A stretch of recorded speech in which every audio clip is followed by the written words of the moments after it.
स्थापकाय च धर्मस्य सर्वधर्मस्वरूपिणे अवतारवरिष्ठाय रामकृष्णाय ते नमः।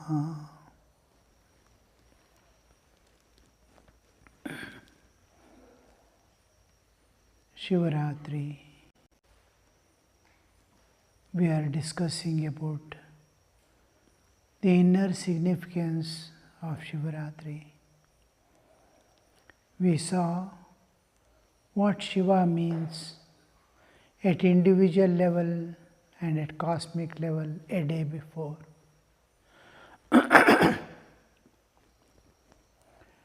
Yesterday we saw how at individual level within us, the last stage of our entering into sleep, when we separate entirely from nature,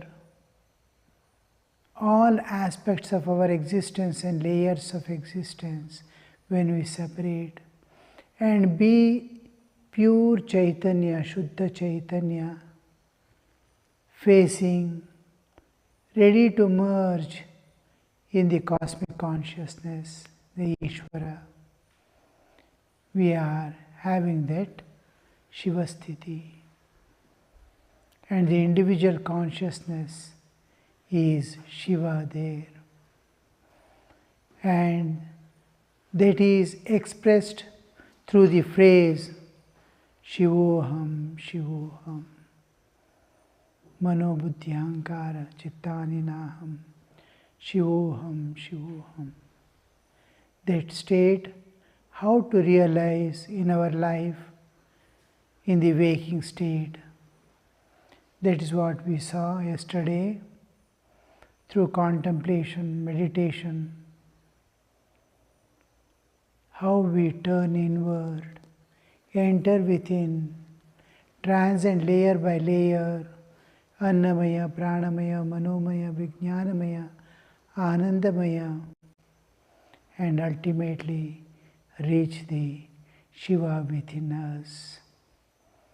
Attain that Shiva Sthiti of being pure Sachidananda Sagara ourselves. This is what we saw yesterday in a nutshell. Now, today, we will think of Shiva in his cosmic aspect. The individual aspect, the Shiva within, Shivoham, Shivoham. And what is this? Shiva whom we worship externally. This we have discussed at cosmic level a day before. Both we had discussed. Yesterday we found out the way to reach that state at individual level. Today we will see at cosmic level. The whole universe, its creation we saw, ripples of love, the Chit Shakti separating from Shuddha Chaitanya before the creation, and how the wave, ripples become wave, and wave condense to Bindu. There how the Divine Mother spins to drag the consciousness within and expand as she spins through in that Bindu. And within her she creates time and space, because time and space cannot exist in the absolute. She herself accommodates like a baby in the womb. The whole universe develops within her. And the consciousness that is associated with the entire universe, we call Parameshvara. That also we saw. The Chit Shakti is called nature, Prakriti, and the Chaitanya which is associated, we call Parameshvara. And he has three aspects. As Brahma, he creates when he is associated with the knowledge aspect. and knowledge aspect is called Saraswati. His own power. He has three powers, and when he is associated with one power, manifests one power, other two will merge in him. In creative, he needs the knowledge of the last cycle. That knowledge is Saraswati. Being associated with Saraswati, he creates, and he is called Brahma at that time. And the same person, after the creation is complete, the power of knowledge remains in the universe to illumine the individual souls and to continue the small cycles within the creation. A tree is getting born, tree is dying away, seeds are produced, the seeds continue the vegetation. The cycles go on and on, egg and hen, seed and tree, it goes on. This is done by the power Saraswati, knowledge. And when the Brahma's work is over, he dissolves back in the Parameshvara. It is his own one aspect. Then the maintenance, the same Parameshvara with another power, Mahalakshmi, his own power. Just like you are driving, your driving Shakti comes out. You are cooking, driving Shakti merges in you and cooking Shakti comes out. Your own Shakti is giving. When you are driving, you are driver. When you are cooking, you are a cook. That's all the difference. Brahma, Vishnu, Maheshwara are different aspects of the same person being associated with different powers. So with Mahalakshmi, the power of maintenance, Kriya Shakti, he is called Brahma Vishnu. Brahma is gone, Vishnu has manifested. Parameshwara becomes Vishnu and rules over. Millions of years pass in expansion of the universe, and slowly it starts contracting back. The Vishnu's part is over. He becomes again Parameshwara and manifests another Shakti. The Mahalakshmi merges in him, like a driver Shakti merges in you and cooking Shakti comes out while cooking. His Shakti merges and another Shakti of destruction, dissolution, retraction, going back to the source. Shakti manifests, then he is called Maheshwara. These are different aspects of the same consciousness, universal consciousness. The consciousness that pervades the universe. The consciousness that pervades this body is called Vinayakananda. The consciousness that pervades every jiva is called Jivatman.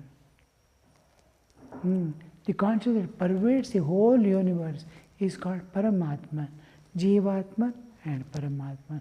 Individual and cosmic. Vyashti, Samashti. So the Samashti Chaitanya, when retraction is going on, the Shakti manifests as Rudra, as Maheshwara, and starts slowly dissolving back into the whole thing gets converted into Shakti energy, Chit Shakti, again becomes wave, again becomes ripple, again becomes love and dissolves in the pure consciousness. Creation ends. Again next cycle begins after some time where there is no time. Just for understanding. Now this universal consciousness, this cosmic consciousness, the Chaitanya which pervades the whole universe and gives existence to the entire universe, when it is one of the aspects of as Maheshwara remains without any activity, though He is the Lord of the universe in one form. His action as Maheshwara has not begun. So it remains dissolved in Him and merged in the Absolute, which we call Shiva. Shiva is the Lord of the, one of the aspects of Lord. You must clearly understand the term aspect, different aspect of the same person. Now, suppose a woman is there. She is a woman. She is sister of someone. She is mother of some other person. She is daughter of someone. She is wife of someone. One person has got so many aspects. She, as sister, what is her duty? She will do. It will not clash with her as mother, working as mother. There are different aspects of her. She attends to all. She behaves and acts as sister, acts as mother, acts as wife, acts as daughter. All are, they are different aspects of the same woman. Basically, what is she? She's a woman. She's a woman, but with respect to a particular things she has taken. Similarly, duties. She is manager in somewhere, she is a teacher somewhere. Same person can have different, multiple officiating powers. She can have different relationships like brother, sister, all this. So these are different aspects of, when we come to this universal consciousness, Shiva, we see on one side He is the Lord of the universe, Parameshwara. In one aspect He is becoming Brahma, in another aspect He is becoming Vishnu, another aspect Maheshwara. And Maheshwara is Shiva when he is absorbed in his own glory, in the Atma Jnana, Atma Krida, Atma Ratihi. He is Shiva. And this Shiva, if you see on one side, is Saguna Sakara as the Lord of the universe. Another side, just like we have identity with this body, and at the same time our Chaitanic existence is one with the cosmic existence in which I go every day, merge and come back. My identity with the body makes me forget that I am Chaitanya Swarupa. My Atmic awareness I lose and then I get. I am Alpagnya. I know I am this body only. I don't know I am Atma Swarupa.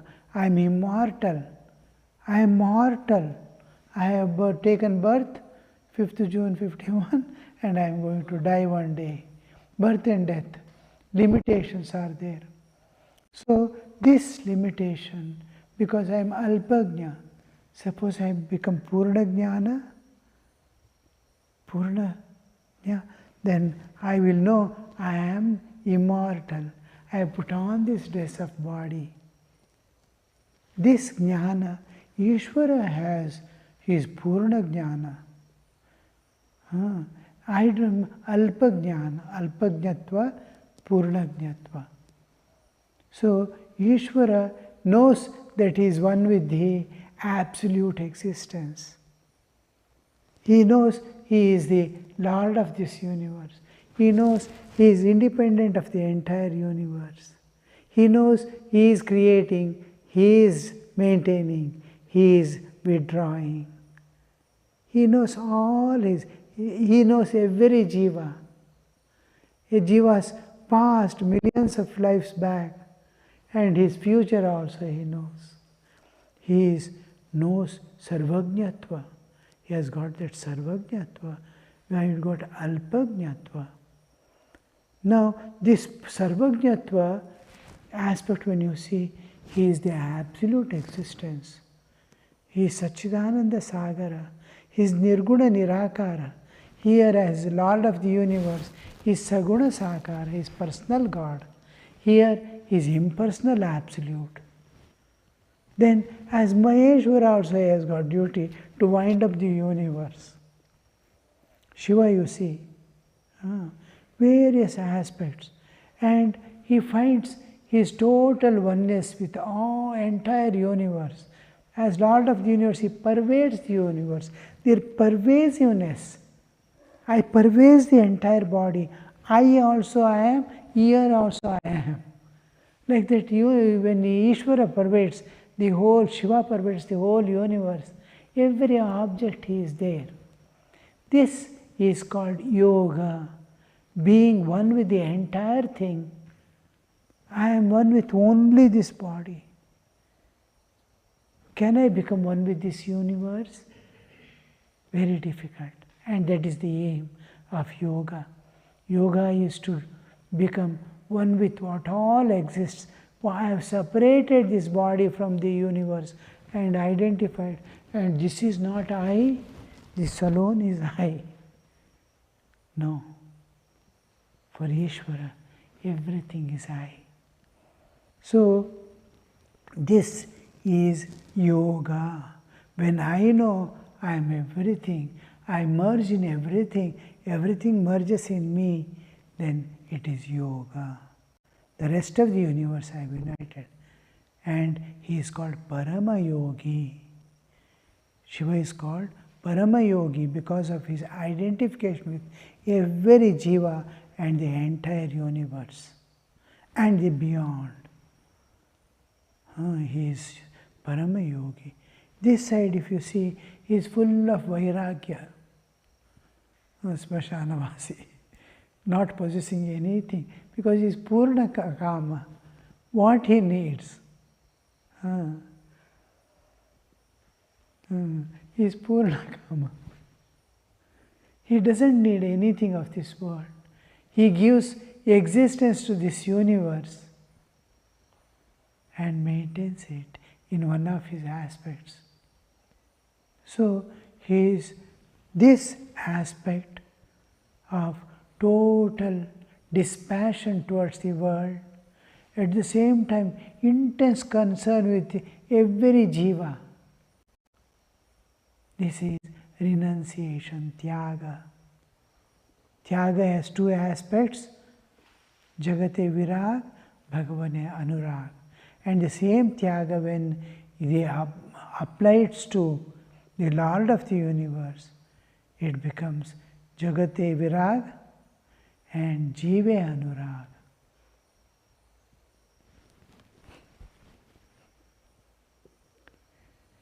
This is Shiva. So, all renunciates, the sannyasis and vairagis, they worship Shiva as their Guru, Adi Guru. There it is Adi Yogi, here it is Adi Guru. Every sannyasi worships Shiva as Adi Guru. Parama Gurubhyo Namah, Parama Gurubhyo Namah, Parapara Gurubhyo Namah, Parameshti Gurubhyo Namah. Beyond that is Shiva. And this aspect, every religion, you can see the root. Jainism, Adi, they take as Shiva as the, all Puranas you will see. And when we see this aspect, all these aspects, various aspects of Shiva, you will understand whoever has worshipped anywhere through any religion is that Shiva. Because either it is Saguna Sakara or Nirguna Nirakara. It's already Shiva is there. So this aspect, when we see Shiva as, and then he is the ultimate refuge of all jivas. He is going to take you back to the source and leave you there. You will be sleeping with Vishnu in the Kshira Sagara. He is going to take you back to the source till the next creation is over. You are merging in the Vishnu, individual consciousness. So this we see, as him as the Pashupati. When we see him as the ultimate refuge of all jivas, Atyantika Sharanagati. He is for everybody, whatever he never asks, sees or observes or cares for guna and dosha. Dosha guna. Without seeing anybody's dosha and guna, whatever anybody wants, yes, granted, yes, granted, yes, granted. What do you want? Yes, take and go, take and go. Are you qualified for this? You will never ask. All other devas will ask, what is your qualification? I want a job. What is your qualification? He doesn't ask. He doesn't see your qualification, he doesn't see your guna dosha, and gives refuge to all. So this aspect is called Pashupati. And if you come to the other side, you see him. All absolute knowledge, the supreme knowledge, he is the repository of all knowledge, jnana. What do you call? Jnani Onkaraja. He is king of jnanis. He is king of jnanis. Just like Guru of sannyasis, he is king of jnanis, Jnani Onkaraja. And as giver of knowledge, he is Dakshinamurti. We have in our ashrama, along with the Dvadasha Shivalingas, the Jnanadata, who gives you the Atma Jnana. So he is Dakshinamurti in that respect. As giver of knowledge, he is Dakshinamurti. And these are the various aspects. There is one more article I have written.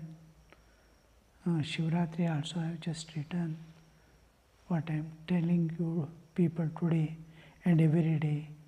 It is in the written form also. I have to do the corrections, sent for typing. That also is there. Apart from this, another article is there which is little voluminous than this, exclusively explaining what Shiva is, what are his aspects in detail. It is Shiva concept. The Shiva concept, I think it's titled. It was a part I had written for us to go to Kailas Manasaro. Where are we going? What is that Shiva to understand, make them understand? I had written that. That also, sometime you can go through. We may not get time to contemplate on that. Shivaratri itself is quite. Now we saw various aspects of Shiva. We saw mostly Saguna Sakara, Nirguna Nirakara, as the renunciate Tyagi, as Yogi, as he is ready to give anything to anybody, and anywhere. If you don't get refuge, there is refuge and giving. So he is Bhagavan of the Bhaktas also. He is Bhagavan of the Bhaktas, Jnanis, you will see Raja, you will see Pashupati aspect, Yogi aspect, various aspects of Shiva we saw. And on Shivaratri day, we worship this Shiva. This Shiva who is comprising of all aspects, and yet he is immersed in his own glory, Ananda. And Shivaratri day he is supposed to manifest that Swarupa of his, which a small amount is always kept open for the people to reach him. Any bhakta calls any time, he must be able to attend. That much of manifestation will be always there. On Shivaratri day, it will be maximum manifestation of his, that aspect which remains absorbed in its own glory. Much of it is exposed to the, and nature participates. We saw yesterday how or day before, I think, or first day, how the nature participates with the divine, for the jivas to experience Magha Masa. We discussed, no? We'll see tomorrow. So the season, how seasons change, we will see it tomorrow then. When MAHA Shivaratri is going to come? We are not discussed, no?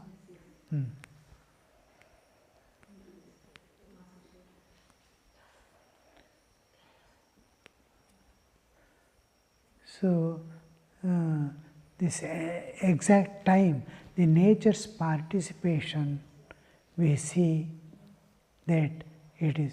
Why do we worship this on MAHA Shivaratri day? Is his maximum manifestation and nature's participation to make it conducive for us to experience that.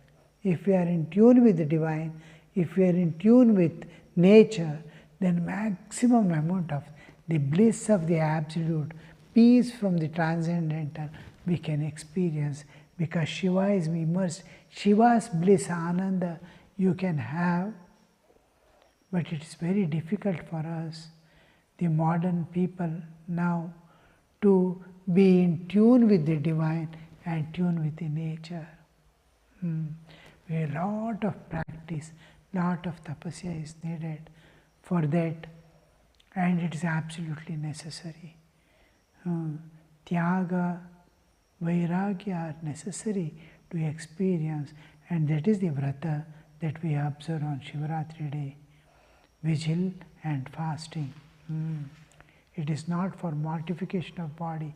Mortification of body is to awaken the spirit within, Chaitanya, to make the Chaitanya awake.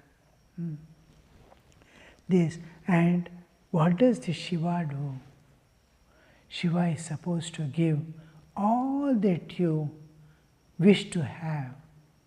All your legitimate desires are fulfilled, which is good for you.